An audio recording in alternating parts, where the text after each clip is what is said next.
The dust had not yet settled on the ruins of the Norris homestead when Gertrude Norris decided she would never again let herself love anything she could lose. That was 3 years ago, in the spring of 1881, when the Callaway gang had swept through the flat, sun-baked basin of Red Rock Flats, Texas, and taken everything from her in the span of a single, screaming afternoon. They had taken her husband, Daniel, who had run out the front door with his rifle and caught a bullet before he reached the porch steps. They had taken her brother, Edwin, who had hidden her in the root cellar beneath the kitchen floor and then gone back up to fight and never come back down. They had taken the barn, the livestock, every dollar folded into the tin coffee can behind the stove, and they had taken something else too. Something she could not name but could feel missing every morning when she woke in the gray silence before dawn and lay there staring at the cracked ceiling of the boarding house room she now rented in the town of Harlan Creek. What they had not taken was Gertrude herself, because she had lain in that root cellar for 4 hours without making a sound, pressed flat against the cold dirt floor, listening to the men above her laugh and break things and eventually ride away. She had not made a sound, not one cry, not one sob, not one whisper of a prayer. She had learned in those 4 hours that silence was armor, and she had worn it every day since. Harlan Creek was not a large town. It sat in a crease between 2 low mesa ridges in the southwest corner of Texas, close enough to the New Mexico territory line that disputes about whose law applied there had never been fully resolved. The main street ran about 400 yards between the livery stable at one end and the grain storage warehouse at the other, with a general store, a land office, a doctor's office, a saloon called the Brass Nail, a small church with a bell that only worked on Sundays, and Ida Marsh's boarding house arranged along its dusty length. There was a blacksmith, a barber, a post office that was also a telegraph station when the line was working, and a marshal's office that had been occupied since February of 1882 by a man named Horace Prout, who was 53 years old, broad as a barn door, and so deeply honest that people sometimes found him inconvenient. Gertrude worked in the general store, which belonged to a heavy-set widow named Cora Finch, who had been running it alone since her husband died of fever 4 winters past. Gertrude was 28 years old, with dark auburn hair that she kept pinned tightly at the back of her neck, gray-green eyes that people sometimes described as stormy, and hands that were roughened from work and always slightly stained with the rust-red dust of the surrounding plains. She was not unfriendly. She answered questions, made change, knew where every item in the store was kept, and could tell a customer exactly how many pounds of flour were left in the barrel and how many days until the next supply wagon came through. She did her work with efficiency and precision and never lingered in conversations beyond what was necessary. The people of Harlan Creek mostly understood this about her. They knew what had happened at the Norris homestead. They were kind to her in the practical, quiet way that frontier people are kind, which is to say they did not push, they did not pry, and they brought her a covered dish at Christmas without making a fuss about it. Harvey Rhodes rode into Harlan Creek on a Tuesday morning in early March of 1883 with $43 in his coat pocket, a bay horse named Cartwright who had a white blaze down his nose, a bedroll tied behind the saddle, and a letter of introduction from a rancher named Fuller in Abilene who had written that Harvey was the finest rough stock handler he had ever hired and also the most stubborn man he had personally ever met. Harvey was 32 years old. He was tall and lean, with sun-darkened skin and dark brown hair that curled slightly at his collar and brown eyes that had a way of looking at things steadily and without hurry, as if he had decided long ago that most things were worth looking at properly before forming an opinion about them. He had come to Harlan Creek because he had heard through the traveling circuit of ranch hands and drovers that the Alcott Cattle Company, which ran its operation out of a ranch about 12 miles east of town, was hiring men with experience handling difficult horses. Harvey had been handling difficult horses since he was 15 years old, and he had never yet met one that genuinely frightened him, which was either a sign of exceptional competence or a pronounced lack of imagination. He had been told both things on separate occasions and found truth in each. He stopped at the general store first because he needed tobacco and a new pair of gloves, his old ones having split along the palm during a particularly uncooperative journey across open desert in February. He tied Cartwright to the post outside, went in, and was met by the sight of Gertrude Norris standing on a short wooden step stool, reaching up to restock a shelf with tins of canned peaches. She did not look at him when the door opened. She continued arranging the tins with the deliberate, focused attention of someone who was giving the task exactly as much care as it deserved and not one fraction more. "Morning," Harvey said. "Morning," Gertrude said, not turning. "I will be with you in a moment." "No rush," he said, and he meant it, so he stood just inside the door and looked around the store, noting the arrangement of goods, the clean-swept floor, the precise handwritten labels on the bins of dry goods, and the general sense of a place that was run by someone who took the work seriously. She came down from the step stool and faced him. She was looking at him the way she looked at all new customers, which was directly and without particular expression, taking in what she needed to know in order to help him efficiently. "What can I get for you?" she asked. "Gloves," he said. "Working gloves, size large, and tobacco if you carry it. We carry 3 kinds, Bull Durham, Lone Jack, and a local blend from a grower in the valley. Bull Durham is most popular." "Bull Durham, then." She moved behind the counter, opened a drawer, and set a paper packet of tobacco on the surface. Then she led him to a wall of shelves where several pairs of leather gloves were arranged by size. She pointed to the large ones without touching them and stepped back to give him room. He tried on a pair, flexed his fingers, nodded once, and set them down next to the tobacco. "What do I owe you?" She told him the amount, he paid it, and she made his change with the sort of speed and accuracy that comes from doing arithmetic constantly and finding it no strain whatsoever. "You just come through town, or are you staying?" she asked, not with warmth but not without it either. It was the kind of question Cora had told her to ask, because knowing whether a customer was passing through or settling was relevant to how much of a particular item to reorder. "Staying," Harvey said. "Going to put in for work at the Alcott Ranch. George Alcott is a fair man," she said. "He pays what he promises and he doesn't work his horses past their use." "That's good to hear," Harvey said, and he picked up his things, touched the brim of his hat, and went out. He came back the following Saturday for a pound of dried beans and a box of matches, and the Saturday after that for a new bandana and some coffee. Each time he said good morning, she said good morning back, and each time he asked 1 or 2 questions about the town or the surrounding country, and she answered them factually and without elaboration.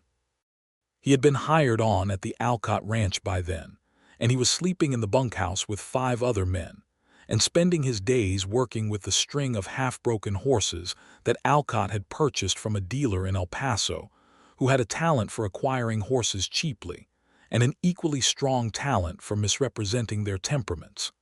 The other men at the ranch were a decent enough collection of people.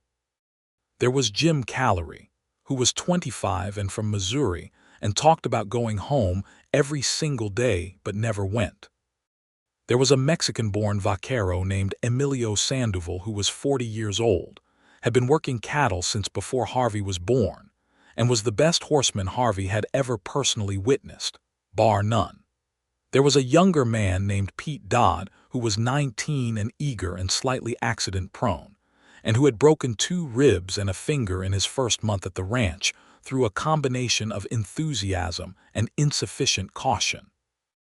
There was an older hand named Walt Briggs who said very little and was very good at everything he was asked to do, and there was a man named Dale Cummings who played the harmonica in the evenings on the bunkhouse porch and was, according to everyone who heard him, not very good at it but committed to improving.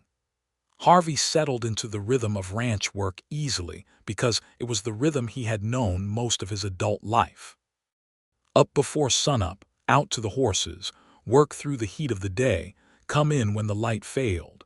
He did not mind the hard parts. He found something straightforward and satisfying about physical labor that asked everything of your body and nothing of your worries. On a Friday evening in late March, after drawing his first month's wages, he rode into Harlan Creek with Jim Callery and Emilio Sandoval, and they went to the Brass Nail for a drink and a meal. The saloon was a broad, low-ceilinged room with a bar of dark pine along one wall, 6 tables with mismatched chairs, 2 oil lanterns that threw out a warm amber light, and a mirror behind the bar that had a crack running diagonally from the upper left corner, and had been there so long that no one who worked there could remember a time when it had not been cracked.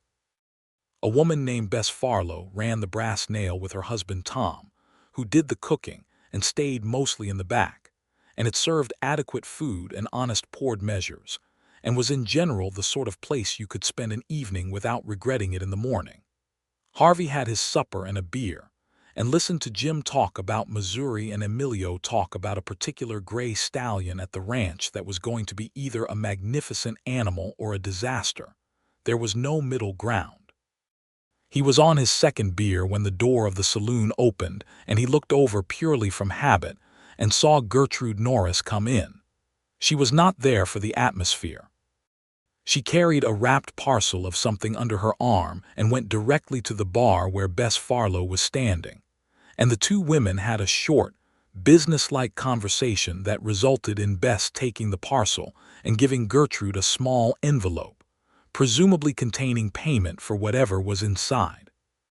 Gertrude worked at the general store during the day, Harvey had learned, but she also did mending and alterations in the evenings for several of the women in town, and sometimes for the saloon as well, since the chairs and tablecloths at the Brass Nail took a consistent degree of punishment. She turned to leave, and her eyes moved across the room in the way that people's eyes do when they are in a public space, not lingering, simply noting what was there, and she saw Harvey. She gave him a brief nod of recognition. He nodded back. She left. "That woman," Jim Callery said, watching the door swing shut behind her, "is the saddest person in this whole town. What do you know about her?" Harvey asked, and he asked it with the same tone he asked most things, which was to say without any particular intensity, just a straightforward wanting to know. Emilio set his glass down. "Lost her husband and her brother in a raid a few years back," he said. "The Callaway gang. They hit 6 homesteads in that country before the law caught up with them in New Mexico." He paused. "2 of them were hanged. The rest scattered. Nobody's seen them in this part of Texas since." Harvey was quiet for a moment. He set his own glass down and looked at the bar.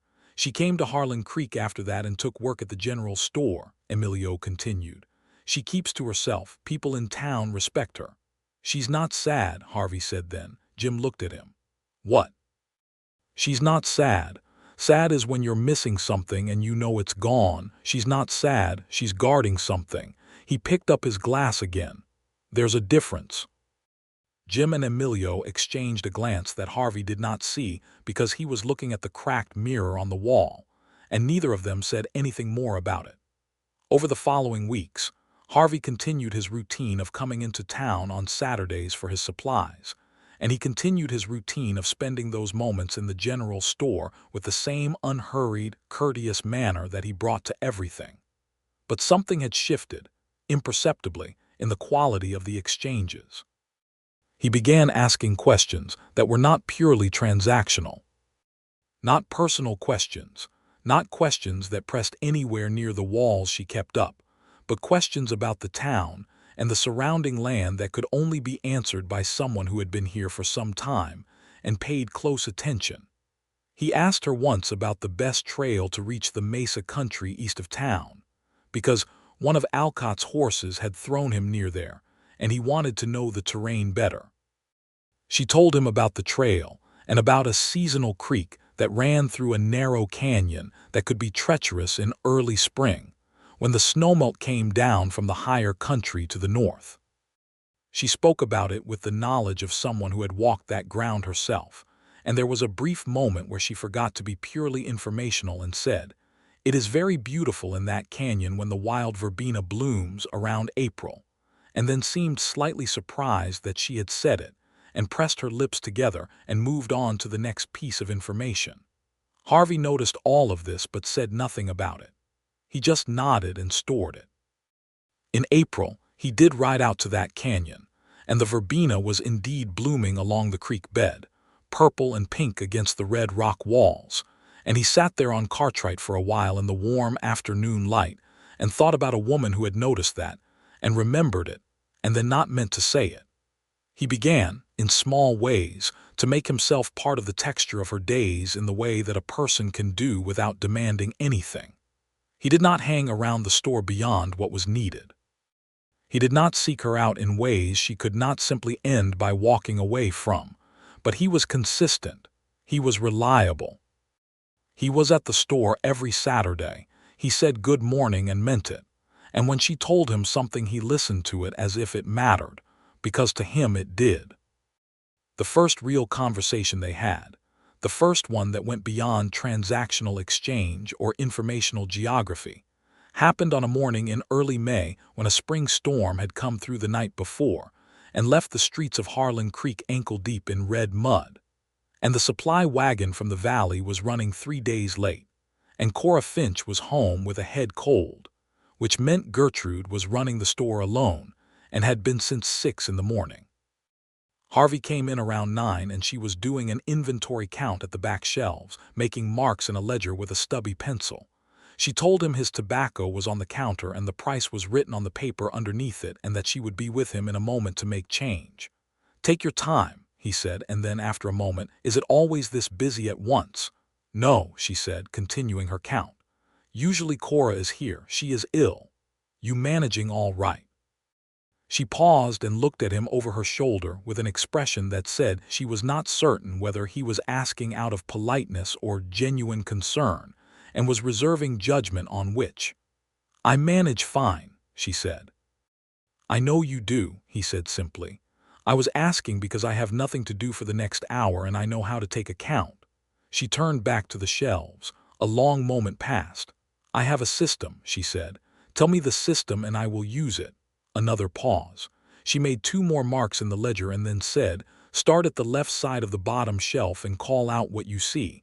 I will tell you if you are reading it right." He came to the back of the store and she handed him the ledger and explained her notation in approximately 40 words, which was exactly the number necessary and no more.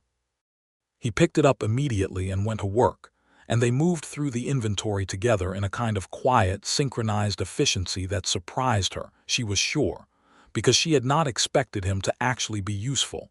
She had expected him to be well-meaning and in the way. He was neither. He was competent and careful, and when he was not certain of something he asked instead of guessing, and by 10:30 they had finished what would have taken her until noon alone. She looked at the ledger and then at him. "Thank you," she said. "You're welcome," he said, and he paid for his tobacco and left without making anything more of it, without suggesting that now she owed him something, without leaning on it in any way. He just left. She stood in the store after he was gone and looked at the completed ledger for a moment, and then she put it in the drawer beneath the counter and went back to work, and she did not think about it again until that evening when she was in her room at the boarding house doing mending by lamplight and found, without intending to, that she was thinking about the way he had listened to her explain the notation system. Not just heard it, listened to it, like it was information worth having. She set the mending down and looked at the flame of the oil lamp for a moment, and then she picked it up again and told herself it was nothing and kept sewing. Summer came to Harlan Creek with all its weight and heat, and the days settled into the slow, burning rhythm of a Texas summer on the high plains. Harvey had by this point made himself a quiet fixture at the edges of Gertrude's life, and she had, in the way of someone who cannot quite bring herself to push a useful thing entirely away, allowed it. They did not spend time together in any deliberate sense. They did not walk together or share meals. But when he came into the store on Saturdays, she no longer waited until he spoke first, and when the conversation moved past what was strictly necessary, she no longer shut it down. She answered his questions. Once in June, she asked him one. "Do you plan to stay at the Alcott Ranch long?" she asked, as she was wrapping up a purchase for him one morning. She asked it as if she were asking purely logistical information, the way she might ask a traveling buyer about supply routes. Harvey looked at her for a beat with those steady brown eyes. "I don't have a plan to leave," he said. She handed him his parcel and his change. "Good hands are difficult to find," she said. "George Alcott is lucky to have you." It was the closest thing to a compliment she had said to him, and they both knew it, and neither of them made a fuss about it, and the morning carried on.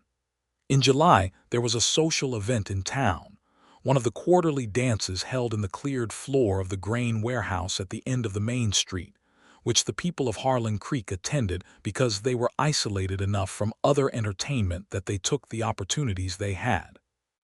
Harvey went with Jim Callery and Emilio Sandoval and Pete Dodd. Gertrude went with Cora Finch, who had twice in recent months suggested gently that Gertrude might enjoy herself if she came, and twice been told calmly that Gertrude was perfectly content at home, and Cora should not worry about it. This time Cora had not suggested.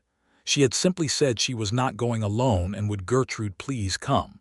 And Gertrude had come because she was fond of Cora, and Cora did not misuse the word please. The warehouse had been hung with lanterns, and someone had pushed the grain bins back along the walls to clear a wide floor.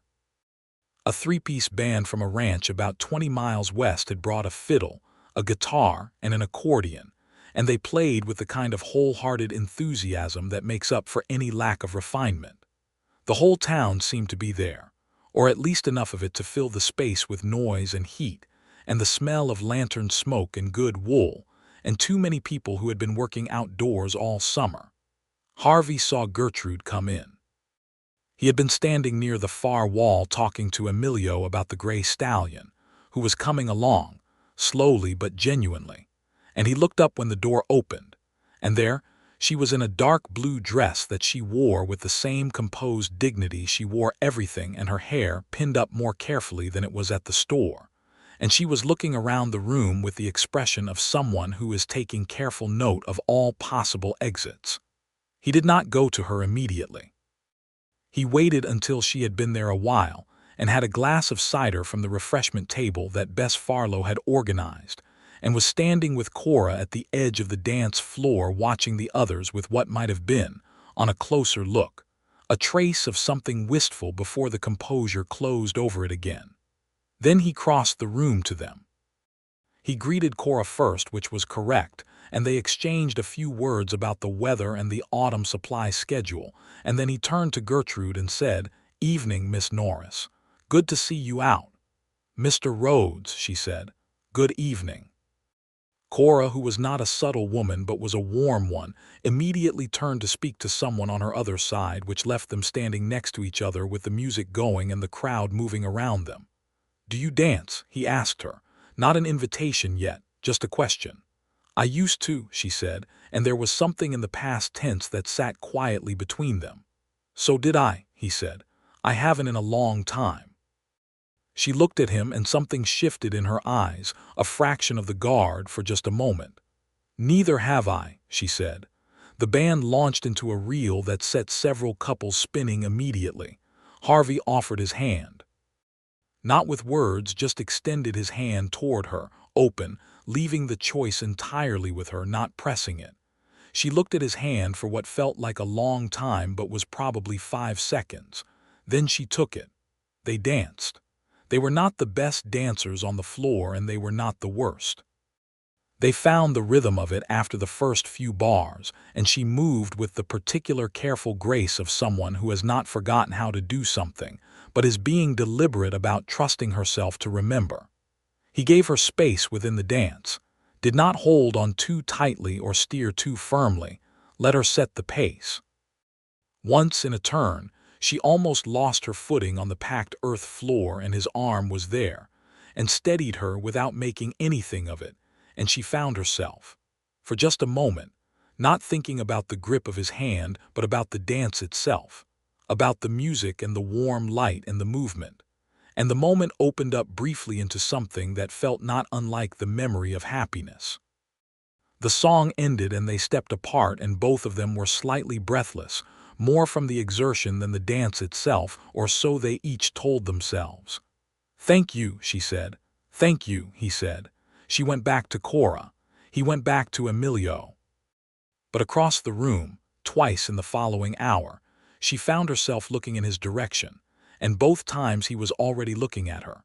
And both times one of them looked away first with something that was not quite embarrassment and not quite ease but something balanced between the two.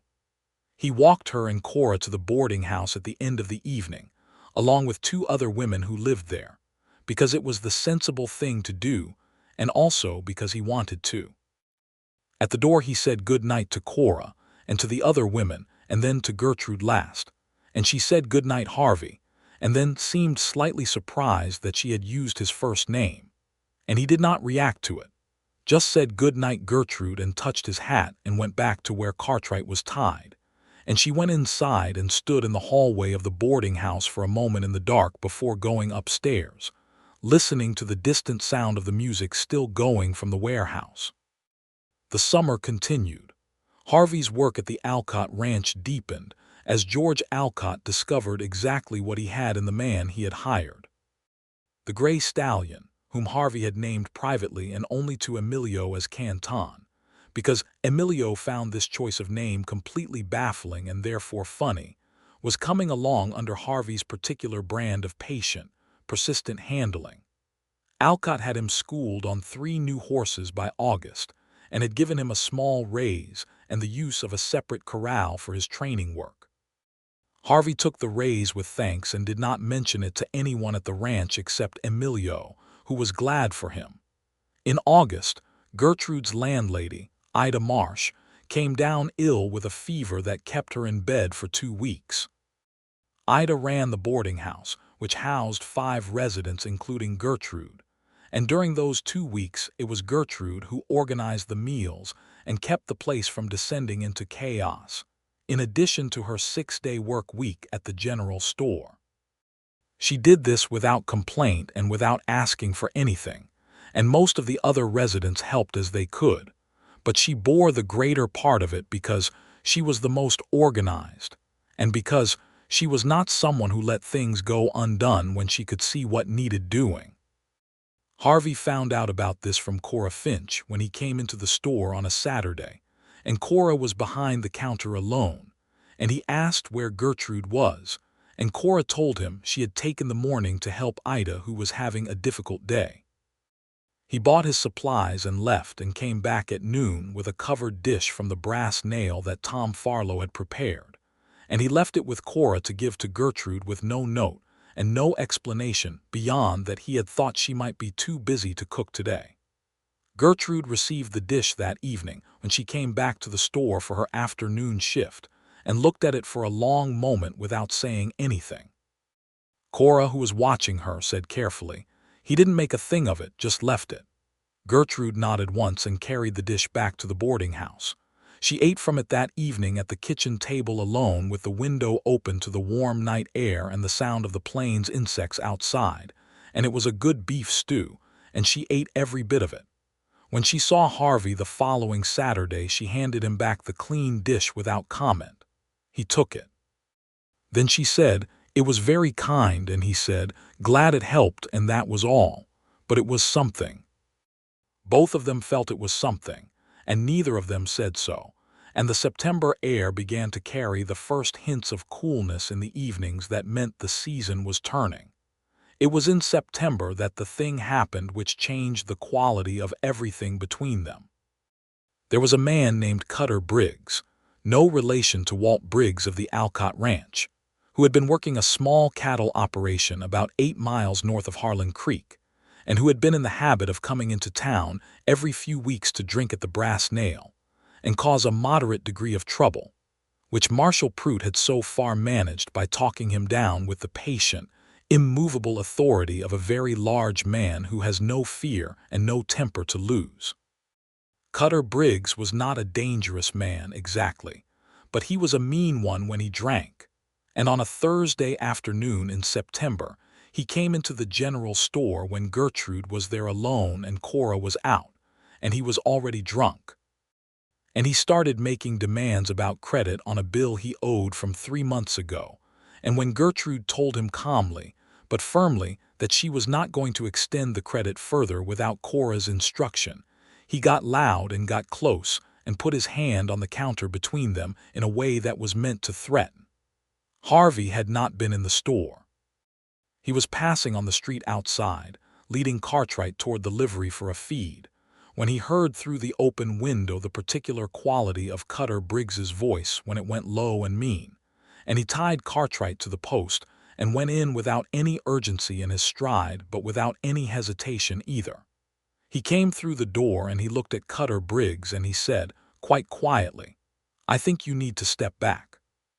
Cutter Briggs turned and looked at him with the bleary, aggressive attention of a drunk man deciding whether to be afraid or angry, and he decided on angry. He said several things that were loud and profane, and Harvey let him say them and then said again, the same way, "Step back. We're going to go outside, and you're going to let me buy you a cup of coffee at the boarding house, and you're going to come back here tomorrow when Mrs. Finch is present and settle this properly." Something in the way Harvey said it, or maybe just the complete absence of fear or heat in him, took the fire out of Cutter Briggs. The man grumbled and swore once more and then took his hat and walked out, and Harvey followed him as far as the door and watched him go down the street and turn into the Brass Nail, which was the wrong direction, but at least he was gone. Harvey turned back to Gertrude. She was standing behind the counter with her hands flat on the surface, and she was very still, and he could see from the quality of her stillness that she was not frightened exactly, but that something had been triggered in her that went deeper than this afternoon. Her face was composed in that particular way it had when she was keeping something very carefully inside. "Are you all right?" he asked. She breathed in slowly through her nose. "Yes," she said. He did not press it. He stood there for a moment, not too close, and let the silence be what it needed to be. Then she said, unexpectedly, "I do not like being crowded." "I know," he said. She looked at him then, really looked at him, and there was something in the look that was not quite the guard she usually carried. It was something more unguarded than she generally permitted herself. "He reminded me of something," she said, and she did not say what, but she did not need to. "I figured he did," Harvey said gently. She was quiet for a moment. Then she said, "You did not make it large. When you came in, you did not make it a spectacle." "It wasn't one," he said. She nodded slowly, and the guard came back up, but it came back differently, not as a wall exactly, but as something more like a door that was closed but not locked. "Thank you," she said. Again. He bought nothing that day and left without making anything of it, and she stood in the store after he was gone and felt the afternoon settle around her, and understood, with a clarity that surprised her, that she had come to trust Harvey Rhodes, and that trusting anyone since the raid had been something she had counted out as a thing she would not do, and that she had done it without deciding to, and she was not certain whether this frightened her or did not. She decided, as the weeks went on, that it frightened her in a way she could not entirely sustain. In October, on a cool Saturday morning when the light was thin and gold and the dust on the main street was tamped down by a light rain the night before, Harvey came in for his supplies and waited while she helped another customer, and when the customer left he was standing by the counter and he said, straightforwardly, "Gertrude." She looked at him. "I would like to take you for a ride out to that canyon you mentioned. The one with the verbena. I know it's past the blooming season now, but I thought you might like to see it in the fall." She was quiet. "Not now," he said. "Whenever you want, if you want." She looked down at the counter. Her hands were folded on top of it. After a long moment she said, "Sunday." He was still for a beat. "Sunday," he repeated. "I have Sunday afternoons free," she said. "I will meet you at the livery at 1 o'clock." "All right," he said. She handed him his supplies and gave him his change, and he left, and she watched the door close behind him and took a long, slow breath that felt like the kind of breath you take when you have just stepped off a narrow ledge you were not sure you could cross. Sunday came, and she was at the livery at 1 o'clock in a coat and her riding skirt, which she had not worn in over a year, having not ridden anywhere social since long before Daniel died. Harvey was there with Cartwright and a second horse he had borrowed from the Alcott string, a steady brown mare named Clara, who was the most reliable animal on the property, and who Emilio had saddled for him that morning with a knowing look that Harvey had pretended not to see. They rode out of town side by side, and neither of them spoke much for the first mile, and then the silence settled into something comfortable rather than anxious, which was a development. The plains opened up around them, the dry autumn grass pale gold under the October sky, and the mesa ridges rose up ahead in the warm afternoon light. She rode well, Harvey noticed, with the balanced ease of someone who had grown up on horseback, and she sat the mare without any of the stiffness that city-raised riders usually had. They reached the canyon in about 40 minutes. The verbena was long gone, naturally, and the creek was lower, but the rock walls still caught the afternoon light in a way that made them glow copper and amber, and the cottonwood trees that grew along the creek had gone to gold, their leaves bright and trembling in the slight breeze. There were a few late flowers in a sheltered part of the bank, and the air had that particular autumn smell of dry leaves and cooled rock and clean water. Gertrude sat the mare at the canyon rim for a moment and looked down into it without speaking, and something in her face changed, not dramatically, but the composure softened at the edges into something that looked, briefly, like genuine pleasure. "I had not been back here since the first year I came to Harlan Creek," she said. "I came out riding once early on and found this place." "It's a good place to find," Harvey said. They made their way down the trail into the canyon and walked the horses along the creek bank for a while. The sound of the water over the rocks was quiet and steady. The cottonwood leaves came down in ones and twos around them. She told him about her homestead then. Not the raid, not that part of it, but the homestead itself, the way it had been before. The kitchen garden she had planted along the south wall of the house. The way the flat basin looked at sunset when the light turned everything orange and red. The good dark soil in the plot by the windmill where she had grown tomatoes and sweet onions. She told him about Edwin, her brother, how he had been 23 and full of opinions about everything, and how his laugh had been the loudest sound in any room he was in. She told him about Daniel, too, briefly, that he had been a careful, steady man who had been good to her, and had not deserved what happened to him. Harvey listened to all of it without interrupting and without filling the pauses. When she finished, he said, "They sound like people worth knowing," and she said yes, they were, and they were quiet for a moment. Then she said, "I have not talked about them, not like that, not since." "I'm glad you did," he said. She looked at him. "Why?" "Because keeping things that heavy for that long is exhausting, and because what happened to them deserves to be said out loud by someone who loved them." She looked away at the creek, and her jaw set in the way it did when she was keeping herself composed. A moment passed. "I told the doctor here once when he asked that I had not said a tender word to any soul since the raid," she said. "He suggested time would help. Time has helped somewhat, but it has not." She paused. "I think I stopped believing words like that were safe to use."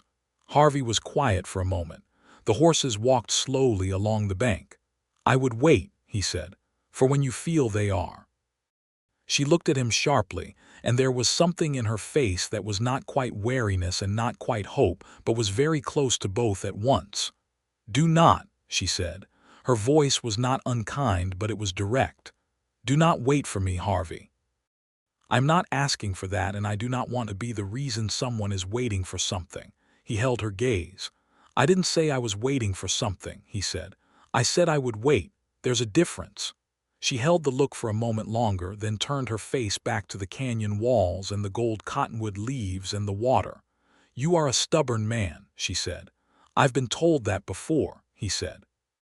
They rode back to Harlan Creek in the long gold light of the late afternoon, and arrived at the livery as the sun was setting behind the western ridge and turning the whole sky above the main street a deep, burning amber. She handed the mare's reins to the liveryman and Harvey took Cartwright's. They stood for a moment outside the livery door. "Thank you," she said. "It was a good afternoon." "It was," he agreed. She turned to go and then stopped with her back to him and stood still for just a moment, and then she turned back and looked at him with an expression that was as unguarded as he had seen her. "I am afraid," she said simply. "I know," he said. "That's all right." She held his gaze for a long moment, nodded once, and walked away down the main street toward the boarding house, and Harvey stood there watching her go until she was through the door. And then he led Cartwright into the livery and paid for the night's board and walked back through the amber evening to the Alcott Ranch with the slow, deliberate stride of a man who was not in a hurry and knew it and did not mind. Winter came early to Harlan Creek that year, an unusually cold November with 2 early snow dustings that whitened the mesa ridges and left the morning streets hard with frost. The general store became a busier place as people stocked up before the roads became uncertain, and Gertrude and Cora worked long days together measuring out flour and beans and salt and lamp oil and winter-weight blankets. Harvey came in less often, because the Alcott Ranch was in the middle of its autumn roundup, and then the sorting and selling of the season's cattle, and the days at the ranch were full from first light to dark. But he came in when he could on Saturdays, and one Saturday in November, which was cold and sharp and clear with the kind of light that makes the plains look like hammered silver, he came in and bought his usual things and then said, "There is a dinner at the church next Sunday, a benefit dinner for the Hendersons whose house burned last month. Would you come with me?" She looked at him for a moment. "Are you asking me to accompany you?" she said carefully. "Yes," he said. She considered it with the thoughtfulness she brought to anything that mattered, which was considerable.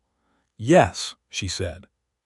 The church dinner was a well-attended event in the warm, lantern-lit interior of the small building on the main street, with half the town present and long tables covered with donated food, and Reverend Miles giving a brief and sincere speech about neighborly generosity before everyone ate.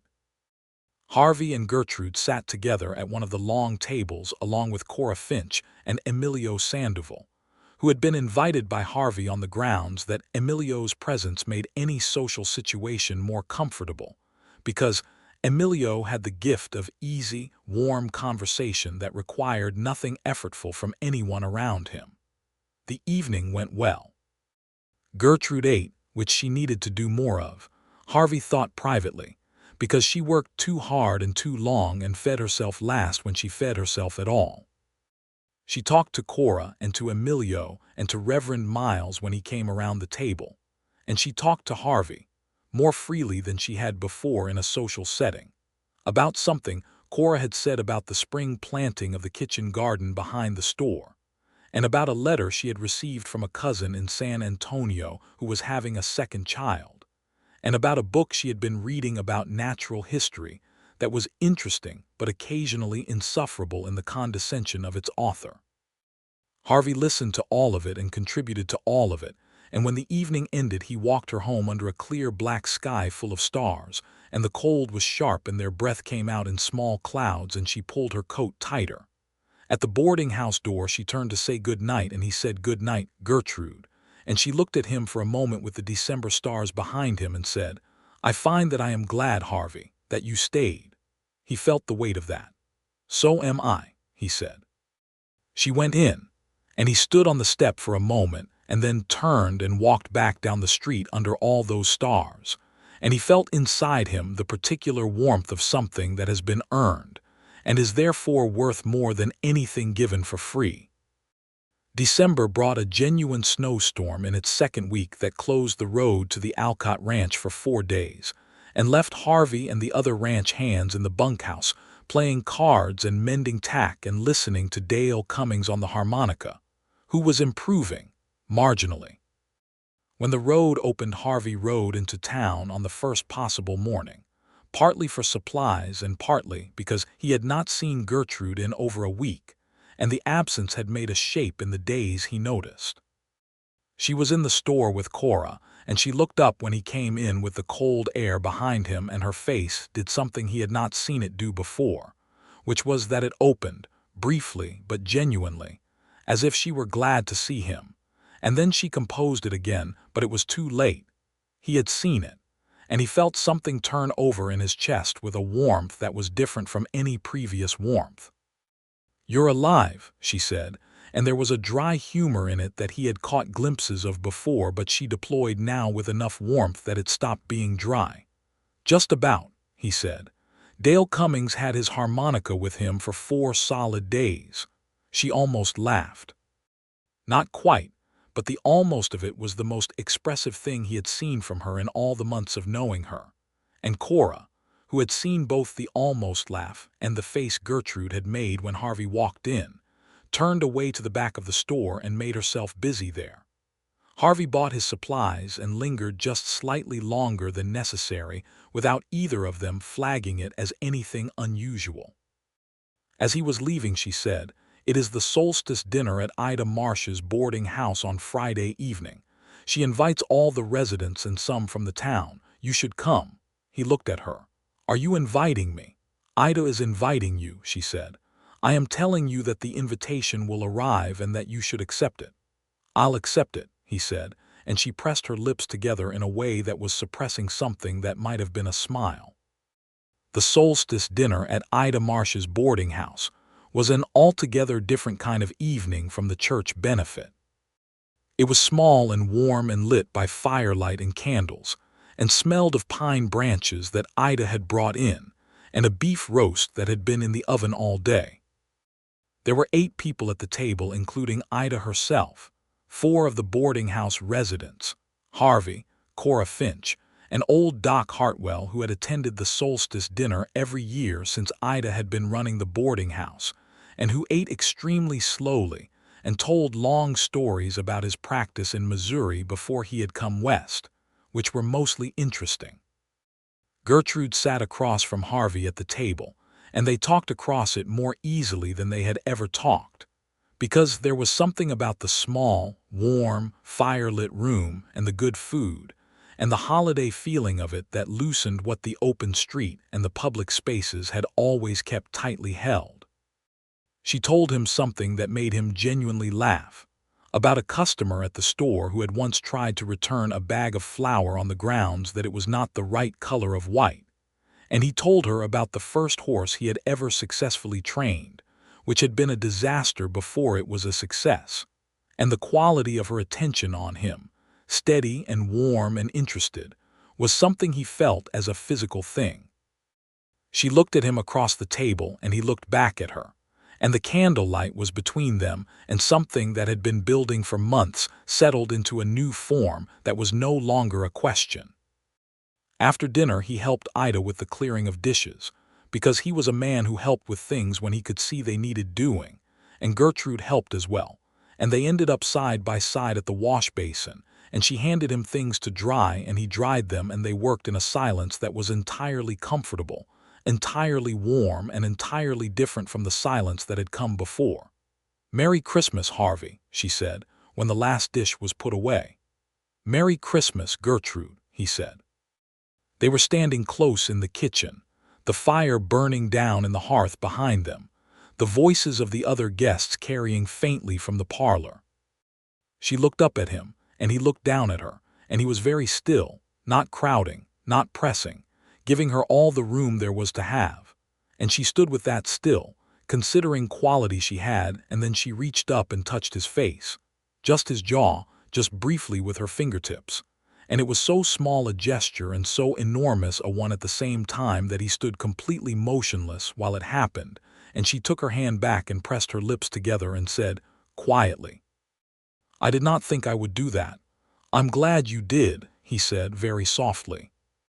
She looked at him for a moment more and then turned and went back to the parlor, and he stood in the kitchen with his hand where her hand had been, and the fire burning low, and the smell of pine and good food in the warm air, and it seemed to him that the world had shifted on its axis by some small but definitive degree. January of 1884 came in cold and quiet, and things between Harvey and Gertrude moved forward in the careful, deliberate way that is the right way for two people who have both been through things that taught them what loss costs. He began coming to the boarding house for Sunday supper occasionally, always invited by Ida but increasingly expected, and the other residents of the boarding house treated this as a completely natural development.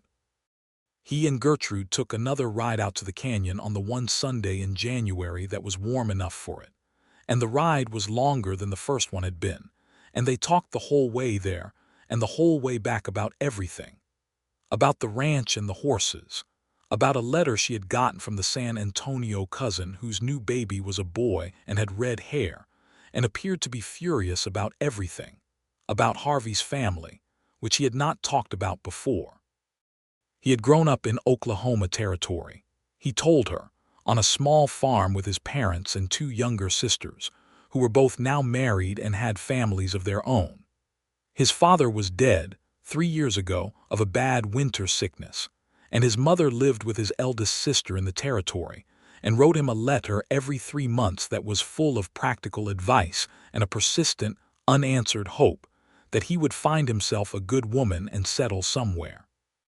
"She is going to be very pleased," Gertrude said, and then seemed to realize what she had implied, and the color came up in her face under the winter light, and she was looking at the trail ahead. Harvey looked at her profile and felt a smile work its way out before he could stop it. "She will be," he said simply, and let it rest there. February was the month she let him hold her hand.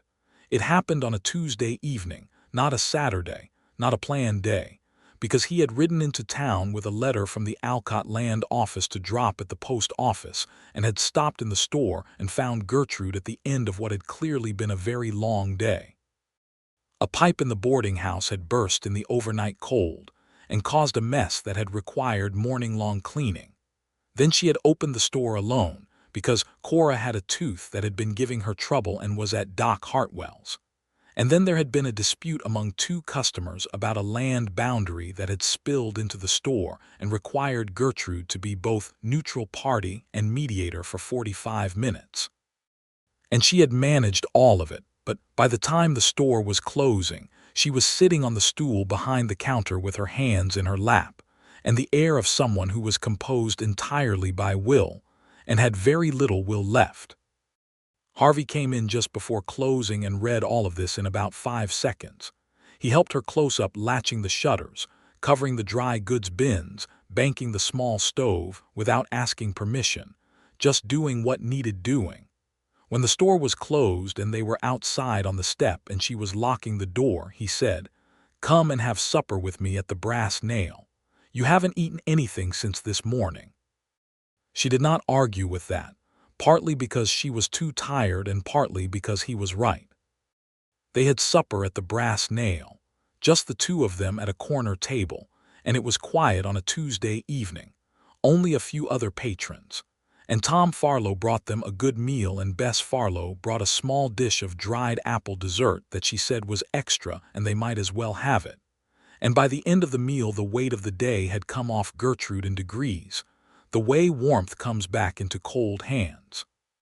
She was talking more freely, smiling once at something he said about Pete Dodd's ongoing battle with fences at the ranch, and when they got up to leave and walked out into the cold February night street together, she took his hand, just reached over and put her hand in his without a word about it, and they walked the 2 blocks to the boarding house together. At the door she let go of his hand and looked at him with an expression that was warm and serious at the same time. "I have been afraid," she said. "For a long time I was afraid of this."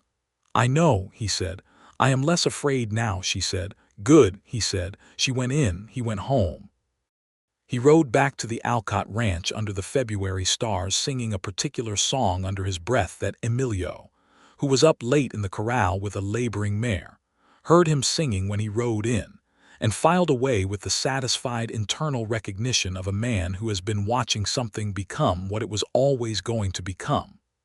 March came, the anniversary month, which Gertrude always felt as a weight. The year turned to that particular angle of light, and she felt it in her chest, the pull of what had been lost, the memory of a specific afternoon 3 years ago with all its specific sounds. She grew quieter in March, as she had every March since then. Harvey noticed this, and he did not force through it or fill it up. He was simply present with it, came to the store on Saturdays, came to Sunday supper, walked with her on the evenings she would walk, and did not demand that she be somewhere she was not. On the Sunday closest to the anniversary, he rode out to the canyon alone before coming to town, and he picked from the remaining winter-dried plants along the creek bed a small collection of dried grasses and seed heads, and a piece of quartz that caught the light, and he brought them to her that afternoon at the boarding house without explanation. She held them in her hands and looked at them and said, "Daniel would have been 33 this spring." "I know," Harvey said, though he had not known. He knew because she had told him at some point about Daniel's age when they married, and he had kept the arithmetic. She looked up at him. Her eyes were bright, but she did not cry. She had not cried, he thought, in a very long time. Edwin was going to build his own homestead that fall, she said. He had already picked his land, 40 acres east of ours. "He sounds like a man who had plans," Harvey said. "He did," she said. "He was 23 and he had a whole life planned out." She paused. "He would have liked you, I think. You are both stubborn in the same particular way." Harvey smiled at that, and she saw the smile and smiled back, small and real and full of feeling, and he looked at her in the March light and felt the fullness of loving someone in all their complexity and all their history, and knew that this was what it was, this thing he felt, and he was not afraid of it. He asked her to walk with him after supper. They walked down the main street and turned at the grain warehouse and went along the edge of town, where the land opened out, and you could see the mesa ridges to the east in the evening light. They walked close together, and their hands found each other without any announcement. He said, "Gertrude," she said, "I know." He stopped walking and turned to face her, and she turned to face him, and they stood there with the last light fading and the plains going wide and dark around them and the first stars coming out above the ridgeline. "I love you," he said. "I'm not asking you for anything about that. I just want you to know it." She looked at him with those gray-green eyes that had weathered so much and held his gaze. "Harvey," she said quietly, and the way she said his name was itself an answer, a whole answer, complete and without reservation. "I love you too." She said it the way someone says a true thing, direct and simple, without decoration, and the plainness of it made it more than anything elaborate could have been. He leaned his forehead down against hers, and they stood like that for a moment in the evening air, and then she turned her face up and he kissed her gently, and she kissed him back. And the plains were wide, and the sky was full of early stars, and somewhere down the main street Dale Cummings was playing the harmonica from the bunkhouse porch of a night-stopped freight wagon, and it was, miraculously, almost in tune. He asked her to marry him on the 14th of April, which was a Sunday, out at the canyon again, in the early verbena that had come back thick and bright after the winter, purple and pink against the red rock walls, exactly as she had once said without meaning to say it.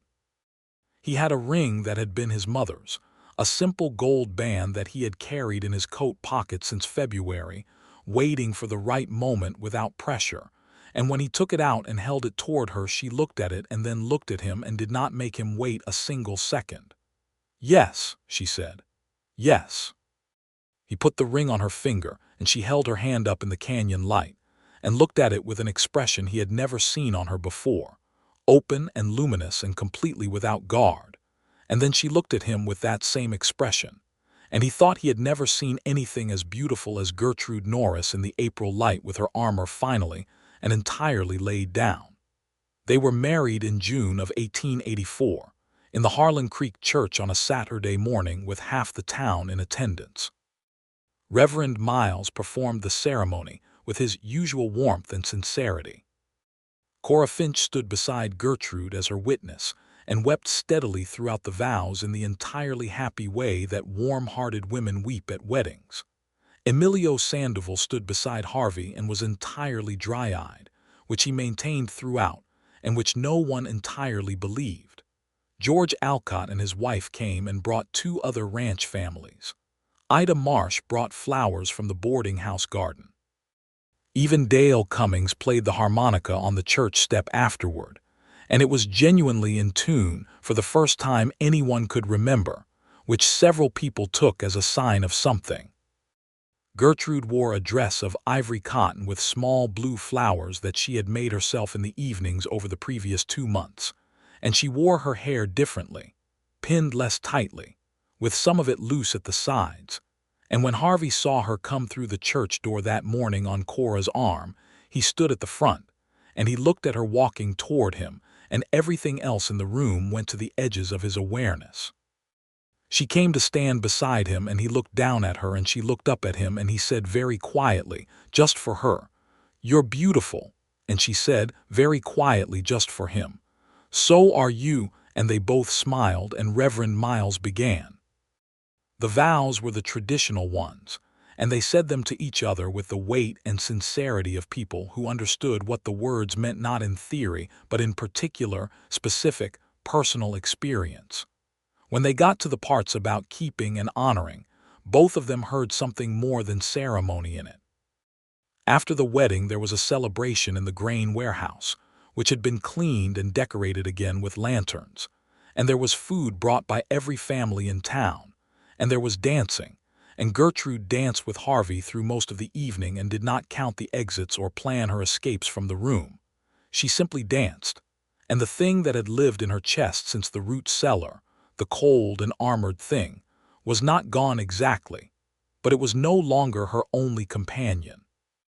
They took up residence in a small house on the edge of town that George Alcott had helped Harvey purchase with a good faith advance on his wages. It was not large, a main room with a cook stove, a bedroom, a porch that faced east and caught the morning light, but it was solid and well built by a previous family who had gone west further and sold the place intact. Harvey fixed the porch rail that first week and rehung the gate of the small yard. Gertrude planted herbs along the south wall of the house, because the light was good there, and she put in a small kitchen garden in the plot by the fence. And the first time she turned the soil and put her hands in it, she sat back on her heels and felt something she recognized as the particular satisfaction of working ground that was hers. Harvey came out of the house with 2 cups of coffee and handed her one and sat on the ground beside her and looked at the turned earth and the tools in her hands that were already red-brown with it. "Good soil," he said. "Very good," she said, and looked around at the house and the yard and the eastern sky and the ridgeline and then at him. "It is a good life," she said, simply and directly, meaning every word. "It is," he said, "and it's going to get better." She gave him a look that had warmth and humor in it in equal measure. "You are still the most stubborn man I have ever met," she said. "You keep saying that like it's a complaint," he said. "It is not," she said, and leaned against his shoulder briefly in the morning light with her coffee in her hands and the smell of turned earth around her. The first year of their marriage was a year of settling into each other in the practical, daily way that is the real substance of a life shared. They learned each other's habits and worked around the ones that needed working around and found warmth in the ones that didn't. Harvey rose early and made coffee, and Gertrude rose slightly later and made breakfast, and she took a long walk every Sunday morning that was hers alone, a habit from the boarding house days that she kept because she needed the time to be quiet in herself, and Harvey respected this completely and had coffee waiting when she came back. He had a habit of whistling while he worked in the yard or the stable, varying between tuneful and otherwise, and she had a habit of reading aloud occasionally from whatever book she was currently working through, not reading to him necessarily, but reading aloud the way you do when a passage is too good to keep silent, and he would stop whatever he was doing and listen. He continued at the Alcott Ranch through that first year, and into the second, his work there deepening and his standing growing. George Alcott had begun consulting him on horse purchases, which saved the Alcott operation considerable money and trouble, since Harvey could identify a misrepresented temperament in a horse at about 40 paces. Canton the gray stallion had become, Finally, the magnificent animal Emilio had always believed he would, and Alcott had turned down two very good offers for him on Harvey's advice that the horse would be worth more at stud. Gertrude continued at the general store until late autumn of 1884, when she and Harvey had a long conversation on the porch one evening about what came next, practically speaking. They had been discussing, in the oblique way that two people discuss things they are not quite ready to say directly, the question of the family they might or might not have. They were both of an age where waiting long was not entirely wise, and more than that, Gertrude had come to understand over the year they had been together that the longing she had thought was closed off in her was not closed off. It was only waiting for a place that was safe. She was pregnant by Christmas of that year, a fact she told Harvey on the morning of December 20th when he was at the cook stove, and she had been standing behind him for a moment trying to find the right words, and then gave up on finding the right words and just said, "Harvey, you are going to be a father." He turned from the stove very slowly and looked at her. His face did the thing it did when something reached him completely, went very still for a moment and then opened up into something warm and uncomplicated, and he crossed the kitchen in 2 steps and took her face in his hands carefully, as if she were something precious and also something capable of taking care of herself, which was the only way she ever wanted to be held. He pressed his forehead to hers. "Gertrude," he said, and her name in his voice had everything in it. "I know," she said. Their son was born in August of 1885, which was the hottest month of a particularly hot summer, and they named him Edwin Daniel Rhodes, for the two men whose absence had been the shape of her grief, and whose memory she was finally able to hold with love more than loss. Doc Hartwell attended the birth, as did Cora Finch, who had become in the years since the boarding-house days as close to Gertrude as anyone alive. Harvey paced the parlor of the small house for 5 hours and was, by general consensus, the most anxious, calm person anyone had seen during a birth. When Doc Hartwell came out and told him he had a healthy son and Gertrude was well, Harvey sat down in the nearest chair and put his face in his hands for a moment, and when he looked up his eyes were bright and he stood up very quickly as if he had not just done that.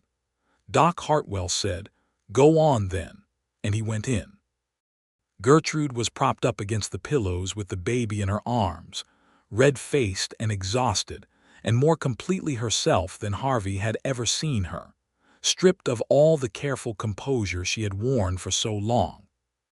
She looked up at him when he came in and her face was simply open, no armor anywhere, just her, and he came to the side of the bed and sat and looked at the small, furious-looking person in her arms. "Hello, Edwin," Harvey said softly. Edwin Daniel Rhodes had a considerable quantity of dark hair and the indignant expression of someone who had been disturbed without adequate explanation, and he seemed entirely disinclined to settle. "He is loud," Gertrude observed. "He's going to have opinions," Harvey said.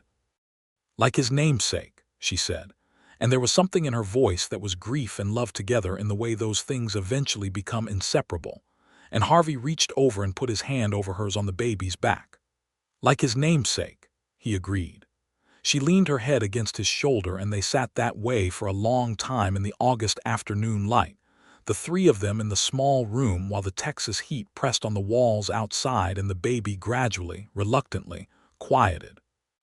The years moved forward with the substance and texture of real life, not the storybook kind, but the kind that is better, full of actual mornings and actual work and actual weather, and the ongoing project of two people learning and choosing each other every day. Harvey became a partner in the Alcott operation eventually, when Alcott's health began to slow him in the late 1880s, and he needed a man he trusted to take over more of the management. It was a full partnership, drawn up in legal documents and signed by both parties, and it came with a stake in the land and the operation that meant that Harvey and Gertrude Rhodes were no longer employees or boarders or recent arrivals, but people with roots sunk deep into the red dirt of Harlan Creek and the surrounding country. Emilio Sandoval stayed on as head of the horse operation and became, over the years, one of the people whose presence in their daily life felt necessary, in the way that friends do when they become family by choice. He was godfather to Edwin, who by the age of 3 was already showing both the stubbornness his father was famous for and the fierce, organized intelligence of his mother, and who had an obsession with horses that suggested the combination was going to result in someone deeply useful. The Calloway gang, and the question of justice for what they had done, resolved itself partly in the way that frontier justice resolved things and partly in the way that time resolves things. 2 of the men involved had been hanged in New Mexico, as Emilio had told Harvey that night at the Brass Nail. 1 died in a separate altercation in Arizona.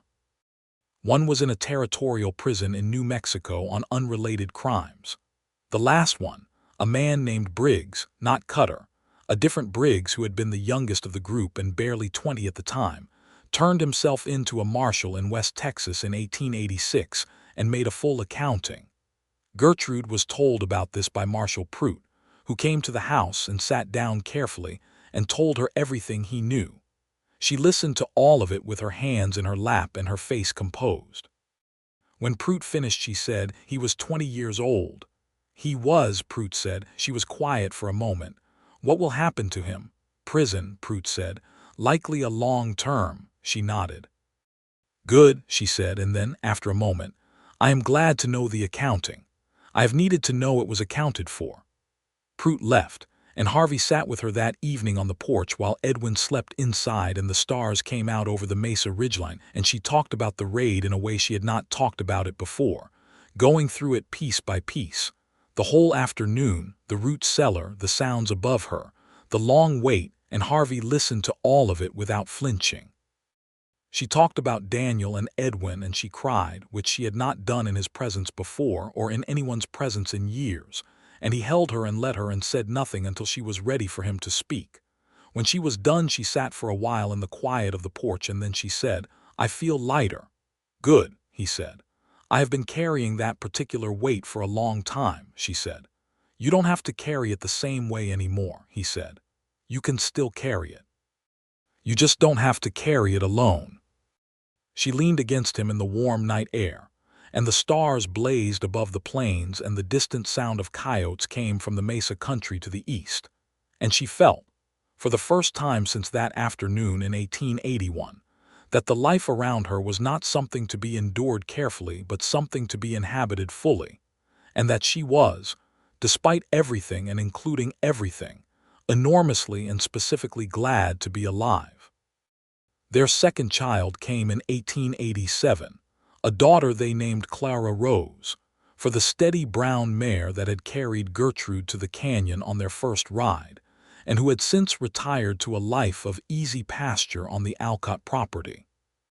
Clara Rose was unlike Edwin in nearly every respect, calm where he was fierce, slow to speak but precise when she did, with her father's brown eyes and her mother's auburn hair, and an absolute certainty about her own preferences that began making itself evident around the age of 1 year. Edwin tolerated his sister with the resigned tolerance of a 5-year-old who had expected something more useful, like a horse, and was coming around to the idea slowly. By 1889, the small house on the edge of town had been expanded twice and was no longer small.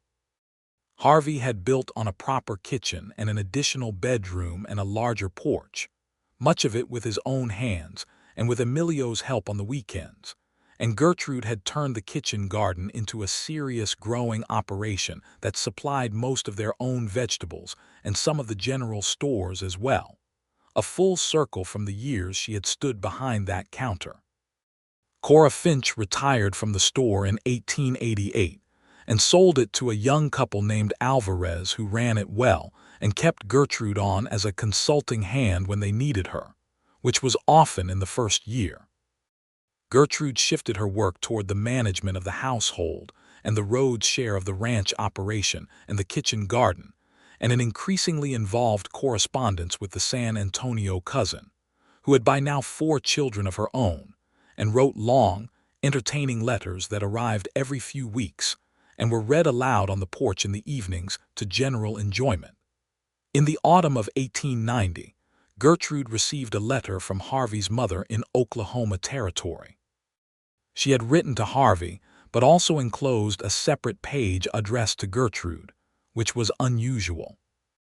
The letter said, "I hear from my son, who is not naturally a detailed correspondent, that you are the woman who finally made sense of him.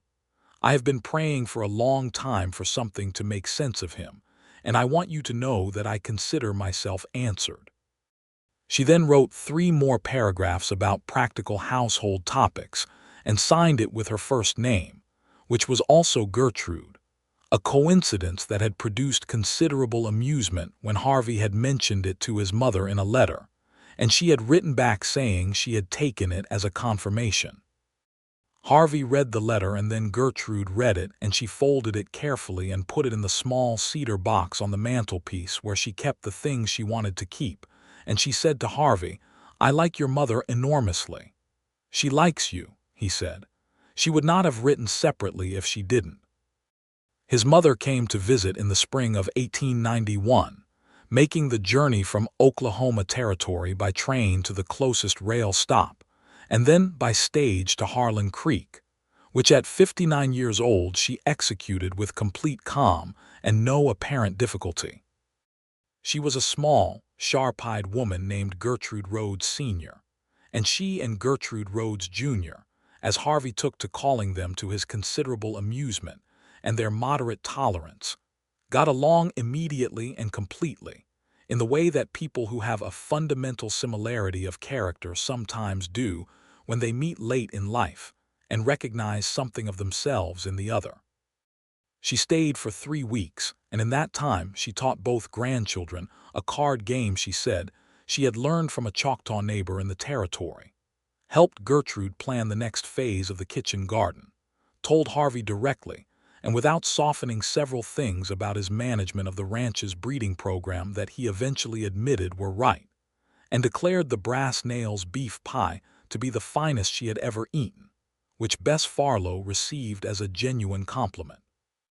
When she left, the children cried, Edwin with a stubbornness that suggested he knew crying was not efficient, but was doing it anyway on principle, and Clara Rose with the thoroughgoing simplicity of a 4-year-old who misses someone and cannot see why that should not be expressed at full volume. Harvey's mother stood on the stage platform with her bag and said to Harvey, "She is exactly right for you. She has been exactly right for you all along." And then, before he could respond, she was on the stage and it was pulling away. Harvey stood on the platform and watched the stage go. He turned back and Gertrude was standing a few feet away with Clara Rose on her hip and Edwin's hand in hers, all 3 of them in the morning light with the plains wide around them and the early summer sky enormous above. He crossed back to them and took Edwin's free hand, and Clara Rose immediately reached for him and distributed herself between her parents in the way of small children who find it convenient that their parents are near each other. "She's right," Gertrude said. "About which part?" Harvey asked. "All of it," she said, "but particularly the breeding program." He laughed and she laughed, and Edwin looked between them with the resigned expression of a 9-year-old enduring adult humor, and Clara Rose patted Harvey's face with a small decisive hand, and they walked back through the morning together toward the town and the house and the life they had made. The years continued in that way. Harlan Creek grew slowly as the decade turned toward the close of the century. A few new buildings, a better road to the rail line, a schoolhouse that replaced the informal education arrangement in the church that the children had been attending. Both Edwin and Clara Rose went to the school, Edwin with ferocious interest and Clara Rose with the focused intensity of someone who intended to be the best at every subject, which she largely was. Harvey and Gertrude in their 40s were people who had grown so thoroughly into their life together that it was no longer possible to see where one ended and the other began in the practical architecture of their days, and yet each remained thoroughly themselves, which was the whole point of the kind of love that lasts. She still walked every Sunday morning. He still whistled while he worked. She still read aloud when something was too good to keep silent. He was still, as she had told him on their very first ride to the canyon, the most stubborn man she had ever met, a fact she had long since converted from observation to affection. In the evenings they sat on the porch that faced east and caught the last light of the day, and they talked about the day's business and the children and the ranch and the garden, and sometimes about nothing much. And sometimes they just sat in the silence that had become over all those years the most comfortable thing either of them knew. She would have her mending or her book, and he would have whatever needed attending to with his hands, some small piece of tack or a sharpened tool, and the plains would go wide and gold and dark around them, and the stars would come out over the mesa ridgeline, and it was the kind of ordinary that is the highest form of extraordinary.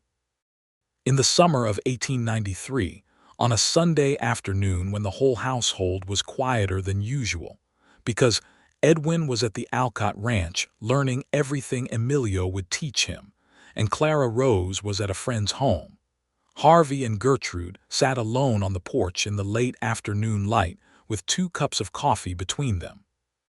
She had her book open, but she was not reading it. She was watching the light on the eastern ridgeline in the way she sometimes did, the way that meant she was thinking about something that needed saying. Harvey waited, because he had been waiting for various things she needed to say for 10 years, and he had no intention of stopping now. She said, "I have been thinking about something." "Tell me," he said. She turned and looked at him with those gray-green eyes that had weathered everything and come through. "I want to go back to the land," she said. "Not the same land, not the homestead, but land of our own with animals and a proper working garden and room to grow." She paused. "Not in town." Out there, she gestured at the plains. He looked at where she was gesturing. He looked at her. "How much land?" he asked. "I don't know," she said. "Enough." "Enough," he repeated, nodding slowly. "All right. You're not going to ask me if I am sure," she said. "You said you wanted it," he said. "That's enough for me."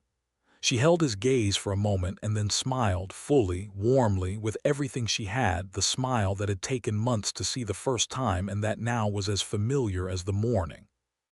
"I love you," she said. "I have said it every day and I still mean it more every time." "So do I," he said. "More every time." He reached over and took her hand, and they sat in the afternoon light with the coffee going cool between them and the plains out ahead, wide and red and gold and impossibly open, and the future spread out in all directions, known and unknown, built and still being built, and she felt in her chest the complete opposite of the cold armored thing that had lived there for years. She felt the warm, full, unhurried weight of a life she had chosen and was choosing still, and she pressed his hand and he pressed hers back. And the afternoon held them both without apology and without reservation. 2 years later, they bought land 8 miles east of Harlan Creek, in the flat basin country that caught the light in the mornings and the evenings differently than anywhere else in that county. It was not the same basin as the one that had been their homestead. It was different ground, new ground, and that was exactly right. They built a house there with the help of Emilio and Jim Callery, who had never gone back to Missouri and now had a wife and 2 children of his own in Harlan Creek. And with the help of their own children, Edwin at 16 being as useful as any man and Clara Rose at 12 being more organized than most. Harvey built the porch wide this time, wide enough to sit on properly and watch the whole sky, and he put the door facing east because Gertrude had once, years ago, said she liked to know the direction she was heading in the morning. The night they slept there for the first time, in the new house on the new land, the windows were open, and the summer air came in off the plains carrying that smell of dry grass and night-blooming flowers and enormous distances. And Gertrude lay in the dark and listened to it and felt the ground beneath the house and the house around her and Harvey beside her. And she thought about the root cellar and the dark and the silence she had kept for so many years and the distance between that afternoon and this night. And she did not try to reconcile them because she did not need to. Both were true and both were hers, and the second had grown from the first in the particular way that real things grow, which is without clean lines and without simple causes, just the long, patient, stubborn work of someone who would not give up on her, and of herself, who had gradually and not without difficulty stopped giving up on herself. She turned her head and Harvey was awake too, looking at the open window and the stars beyond it. "We are here," she said. "We are," he said. "All right then," she said. And she meant the land and the house and the porch facing east and the children sleeping in the new rooms and the kitchen garden she would plant along the south wall, and the horses they would run, and the decades they would work the land, and the evenings they would sit on the wide porch and watch the Texas sky go through all its colors and come to all its starlit peace. And she meant Harvey, who had come into a store one morning and looked at her without hurry or demand, and waited and not waited. And found her anyway. She closed her eyes. The plains were wide and the stars were very bright and the new house breathed quietly around them. And Edwin Daniel Rhodes and Clara Rose Rhodes slept soundly in their rooms while the summer night held everything gently in the dark. And outside the window the cottonwood at the fence post moved in some small breath of wind and made its sound, and it was a sound like something beginning. Harvey took her hand in the dark. She held on.